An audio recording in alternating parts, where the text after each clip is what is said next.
first time I realized my sister might actually be competing with me for my boyfriend, I laughed.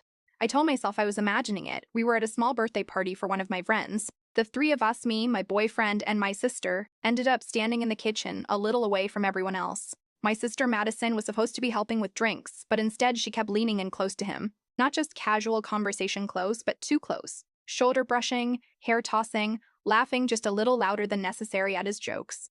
I blinked and told myself, she's just being playful. I wish it had stayed playful. I'm Emma Lawson. I'm 24, and I've been dating Ryan for over a year. He's funny, confident, the kind of guy people remember. I loved him because he made me feel safe, like the world wasn't constantly judging me. Until that night. Madison, my sister by 2 years, has always been competitive. Growing up, it was subtle, a bigger smile at mom when I got a gift, a quiet comment about my grades, a laugh a little too loud at my jokes. But as adults, she learned something frightening. Competition could be charming, and apparently she had decided Ryan was the next arena. At first it was small. A laugh here, a compliment there. I told myself I was overreacting. She's my sister after all. Of course she'd be friendly. But the moments kept piling up. A week later, we were at the movies. Ryan, Madison, and I shared a popcorn bucket. I sat in the middle thinking it would be safe, but no. Madison pressed closer to Ryan, resting her hand lightly on his knee when she laughed. She brushed her shoulder against his whenever she reached for something. I froze. Ryan didn't move away. I wanted to pull her hand off. I wanted to yell, stop touching him, but I couldn't. It felt ridiculous. Later that night, when I confronted Madison, she looked at me with those wide, innocent eyes I'd seen 1,000 times growing up.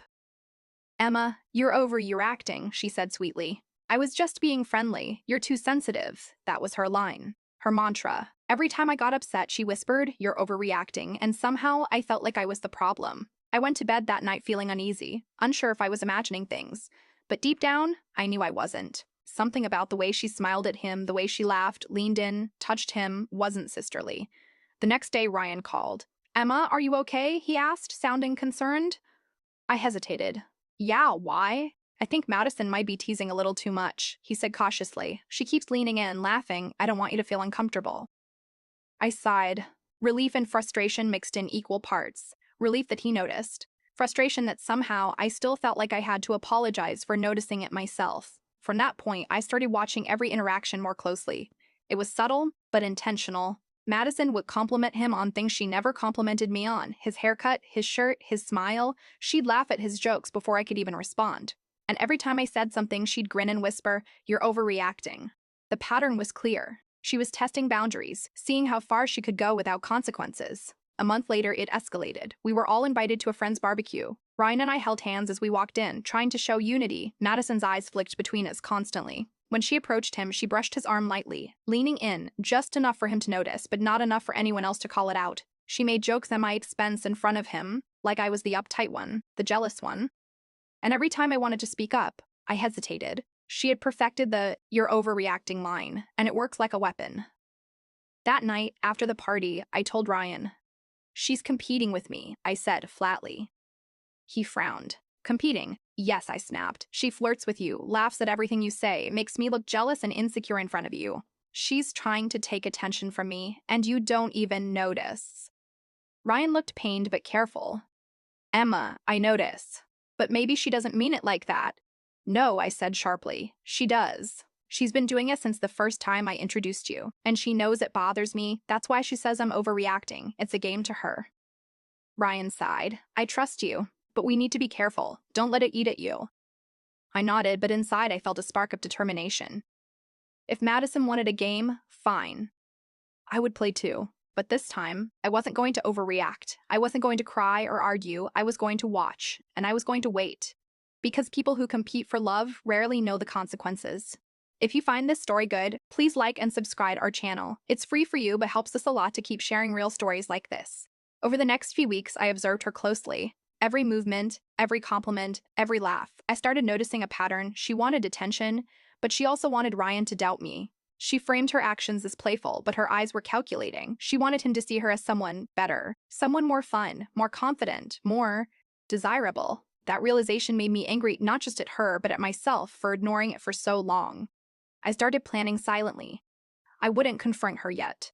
I wouldn't warn Ryan. I would let her escalate, let her think she was winning, because people like Madison always overreach, and when she did, she wouldn't know what hit her. After that barbecue, things didn't slow down. Madison became bolder, and I had to admit, I was both shocked and furious. She didn't just flirt anymore, she made it obvious that she was trying to compete with me. Every time Ryan laughed, she leaned in, brushing his shoulder lightly, or resting her hand near his. She complimented him in ways I would never expect a sister to do, praising his clothes, his charm, even the way he walked. And every time I tried to speak or make a joke, she'd interrupt, laughing over me, making me look small without anyone else noticing. Then she'd whisper that familiar line, "You're overreacting," like a weapon, and I'd stop. It hurt to see Ryan smile at her, to hear him chuckle at her comments, while I felt like I was fading into the background. I tried talking to him about it gently at first, but every time I brought it up, he would smile nervously and say, "I think you're imagining it," or "She's just being playful." His attempts to protect me made sense, but they didn't solve the problem. The more he tried to reassure me, the more I realized this was about Madison's need to compete, not about him. I started keeping track of everything she did, not in a notebook, not out loud, just in my mind. I noticed how she mirrored my interests whenever he talked about something I liked, how she wore clothes she knew would catch his eye, how she laughed at jokes he made before I could respond. She had perfected the art of subtle competition, making herself look effortless and me seem defensive, even paranoid. A week later, it escalated further at a small dinner my parents hosted. Madison made sure to sit next to Ryan, and every time I tried to engage him in conversation, she would jump in, redirecting his attention with a compliment or a story. She even touched his arm lightly while laughing, and he didn't pull away. I felt my chest tighten. It was the same script, repeated over and over, and I realized she had no intention of stopping. I wanted to explode, but I forced myself to remain calm. I remembered the first time I had promised myself I wouldn't overreact, that I would observe and wait. Now was the time to act with strategy, not emotion. I decided to stop giving her the fuel she thrived on my reactions. I stopped arguing, stopped complaining, stopped showing jealousy. I became calm, almost distant, letting her think she was winning. It was strange at first. She seemed confused by my lack of reaction, like her carefully crafted manipulations weren't working. She tried new tactics, more subtle this time, sending playful messages to Ryan, teasing him in front of me, complimenting him on things I didn't think mattered. But I didn't rise to the bait. I smiled politely, nodded, and stayed neutral. Every time she tried to provoke me, I let it pass. Then came the weekend trip that would change everything. My family had rented a small cabin for a long weekend, and I was forced to go. Ryan, Madison, my parents, and I drove up together, the tension simmering under the surface. At first, Madison continued her usual behavior, leaning in during conversations, touching Ryan lightly when he laughed, whispering jokes to him. But I stayed calm, kept my distance, and observed. I watched her carefully, noticing the way she adjusted her behavior, trying to get his attention without overtly crossing lines, and I realized how predictable she had become. The first real mistake came on the second night of the trip. Madison had invited Ryan to go for a walk with her while everyone else stayed inside. I didn't try to stop him. I let him go. I stayed back, pretending not to care, watching from a distance. When they returned, she was glowing, her smile wide and victorious, while Ryan seemed quieter, a little tense. That was the moment I knew she had finally overstepped. She had taken the bait I'd set her need to win and prove herself, and now she would reveal everything herself. Later that night, after everyone went to bed, I asked Ryan to show me the messages she had sent him while we were in the cabin. There it was, teasing, flirtatious, playful, but with a hint of challenge. She had crossed a line. She'd assumed I wouldn't notice, that I wouldn't see her attempts to undermine me and make Ryan question my reactions. I read the messages calmly, letting each one sink in, feeling a strange sense of power. I didn't confront her yet. I waited. The next day, she tried to test me again, making jokes in front of Ryan about how I always overreacted, pretending I was dramatic or jealous. I smiled politely, ignored the jab, and let her speak. She couldn't understand. My calmness was confusing her, frustrating her, and she had no idea that her own arrogance had given me the upper hand. By the time we returned home, I had a plan. I decided to stay calm, polite, and distant, never giving her the reaction she wanted. I stopped sharing details of my relationship with anyone except Ryan. I let her think she was winning, letting her escalate her behavior naturally, knowing she would eventually make a mistake too big to ignore. She didn't see it coming. Madison continued with her subtle manipulations, but I no longer let them affect me. I stayed composed, keeping my emotions in check. Every laugh, every touch, every playful compliment she gave Ryan, I absorbed without reaction. And slowly, she grew frustrated, restless, desperate for a response that never came. The breaking point came during a quiet evening at home. Madison leaned close to Ryan, whispering something I couldn't hear. I stayed back, pretending not to notice, letting him respond naturally. I watched her expression carefully, noting the flicker of uncertainty when he didn't react the way she expected. That moment told me everything. She had underestimated me, and now her own actions were exposing her. I knew the end game was near. Madison had pushed too far. Her overconfidence, her need to win, had blinded her to the consequences. I didn't have to confront her immediately. I just had to wait, stay composed, and let her make the next move. And when she did, it would finally reveal her true intentions, not just to me, but to everyone involved. By the time the weekend ended, I knew Madison had overstepped, even if she didn't realize it yet. She had pushed too hard, tried too many subtle tactics, and assumed I wouldn't notice or that I would react emotionally like I used to. But I didn't. I had stayed calm, distant, and polite. That was my strategy, and it was working. She didn't understand why I wasn't snapping, why I wasn't jealous, why I wasn't giving her the reaction she craved. Every compliment she gave Ryan, every laugh, every touch, fell flat. I watched her carefully, noticing the tiny frustrations building behind her eyes, the way she glanced at me when she thought no one was watching. She was so confident she didn't even realize she had exposed herself.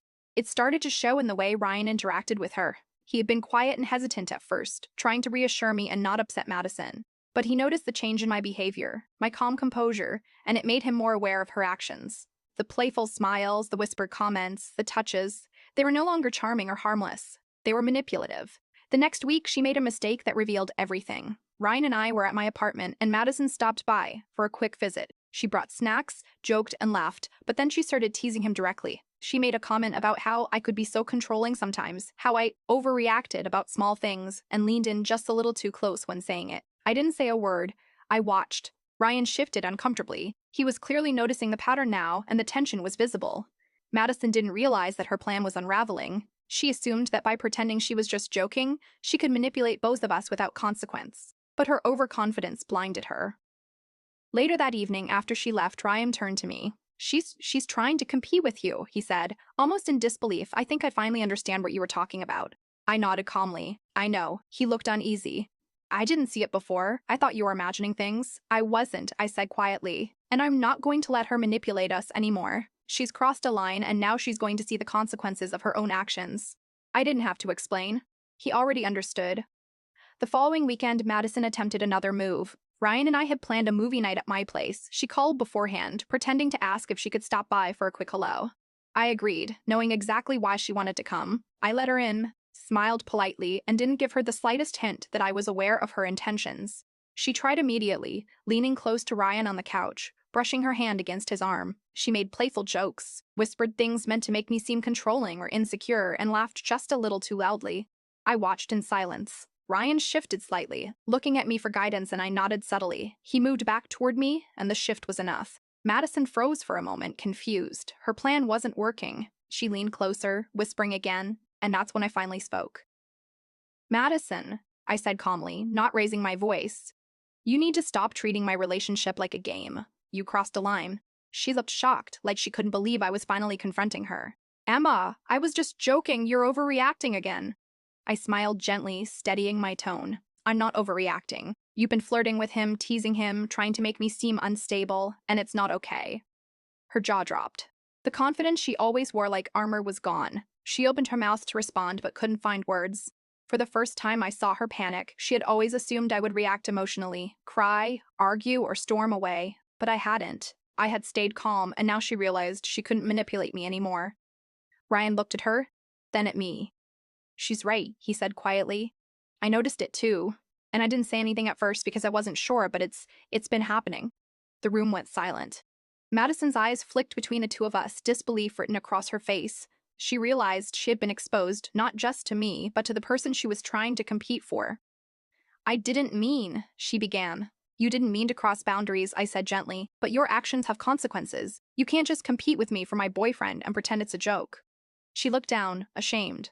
I didn't gloat, I didn't yell, I let her feel the weight of her own choices. For years, she had thought she was clever, that she could manipulate and charm her way to whatever she wanted, but she hadn't counted on me staying calm, on observing, on letting her overplay her hand.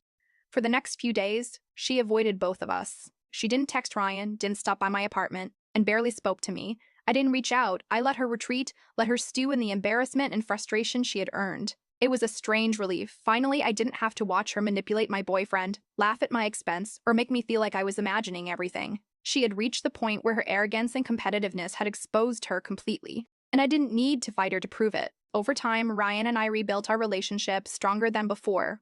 He became more aware of boundaries, more protective, and more understanding. I became more confident, no longer doubting my instincts or my perceptions. Madison learned quietly, privately, that her behavior had consequences, even if she wouldn't admit it openly. By letting her escalate, by staying calm and collected, I had shifted the power dynamic. She had assumed she could manipulate, charm, and compete without consequence. But in the end, her own actions revealed the truth, and I didn't have to raise my voice to win.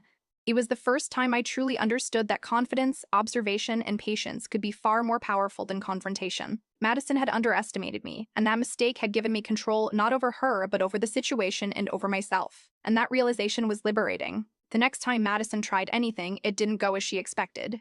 I had stayed calm for weeks, letting her believe she still had control, letting her escalate. But now, the tables had turned. It started with a casual lunch. Ryan and I were sitting at a small cafe when Madison appeared, carrying a coffee for him and a pastry for herself. She smiled, that familiar teasing grin, and leaned toward Ryan as if I wasn't even there.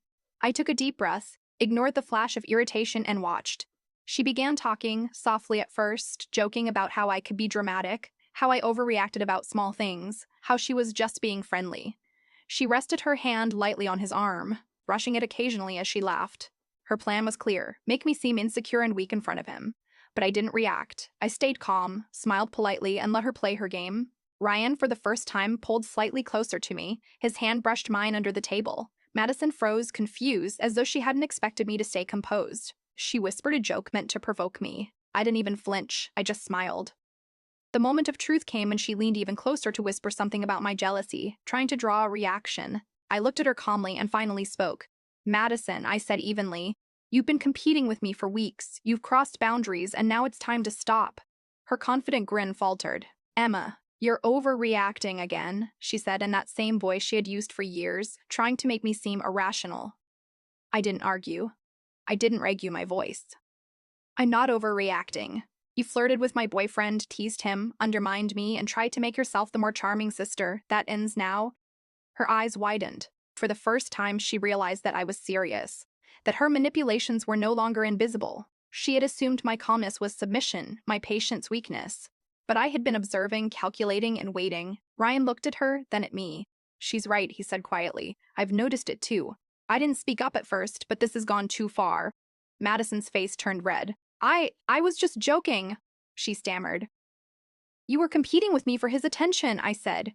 "You weren't joking. You were testing boundaries, and now everyone knows it." For the first time, she didn't have a comeback. She couldn't gaslight me or Ryan, couldn't make me feel like I was imagining things. Her usual confidence, the one that allowed her to manipulate and charm effortlessly, was gone. In the silence that followed, I realized how much power she had lost just by exposing herself. She had assumed she could play this game indefinitely, but she had overreached. Her actions had consequences, and now she was forced to face them. She tried one last maneuver, a desperate attempt to charm Ryan in front of me, leaning closer, whispering something with a laugh. But I remained still, calm, and collected. Ryan shifted closer to me again, his hand resting lightly on mine, and Madison's expression crumbled. She had no choice now but to retreat. Over the next few days, she avoided both of us. She didn't call, didn't text, and barely looked at me. I didn't pursue her. I let her stew in the embarrassment and frustration she had earned. It was satisfying in a quiet, controlled way. Ryan and I spent that time reconnecting, rebuilding our trust. We talked openly about boundaries and what we would no longer tolerate. I felt a new sense of strength in our relationship, one built on honesty, respect, and mutual understanding. Madison's attempts to compete no longer affected me. I had reclaimed my space, my confidence, and my peace. When Madison finally approached me, weeks later, it was tentative. She apologized, awkward and uncertain, and I listened. I didn't gloat or lecture. I simply acknowledged that her behavior had been harmful and made it clear that boundaries would now be respected. She nodded silently, understanding for the first time that she couldn't manipulate her way into our relationship again. I realized something important through all of this. Life doesn't always protect you from those who try to undermine you, not even family. Sometimes the people closest to you are the ones who challenge you in ways that hurt the most. But patience, observation, and calm strategy can shift the balance. I had chosen not to react emotionally, and in doing so, I had allowed the truth to surface on its own. Madison's arrogance and need to compete revealed itself without me having to fight or argue. Ryan and I continued our relationship with a stronger foundation. I learned to trust my instincts and to recognize manipulation early. Madison learned that her need to dominate or compete has limits and that crossing boundaries has consequences. I don't resent her entirely. She is my sister after all. But I no longer let her actions affect my happiness. I no longer give her the power to make me doubt myself. In the end, the lesson was clear: control only works when you react. When you remain calm and composed, the manipulator exposes themselves. The line between love and competition became undeniable, and I had learned to recognize it, to protect myself, and to act when necessary. The peace I felt after reclaiming my power was profound. I no longer measured my worth against Madison's games. I no longer questioned my perception of reality. I felt whole, unshaken, and in control of my life and relationships. The moment Madison realized she could not manipulate me anymore was the moment I truly understood the value of patience, observation, and self-confidence. Ryan and I moved forward, stronger than before. Madison slowly adjusted her behavior, never again crossing that line. I had set boundaries, enforced them quietly, and allowed the truth to speak for itself. The emotional victory wasn't loud or dramatic. It was subtle, personal, and deeply satisfying. I had finally learned a lifetime lesson. Never let anyone, family, friends, or strangers undermine your confidence or steal your peace. When someone tries to compete for your life, your love, or your happiness, let them reveal themselves. Stay calm, stay observant, and let their own actions show who they really are. And when the moment comes, confront them with clarity and strength, not anger. That's the power of patience. The power of calm strategy. The power of calm strategy. The power of standing firm in your own reality. I no longer live in Madison's shadow. I live in my own strength. If you find this story good, please like and subscribe our channel. It's free for you, but helps us a lot to keep sharing real stories like this.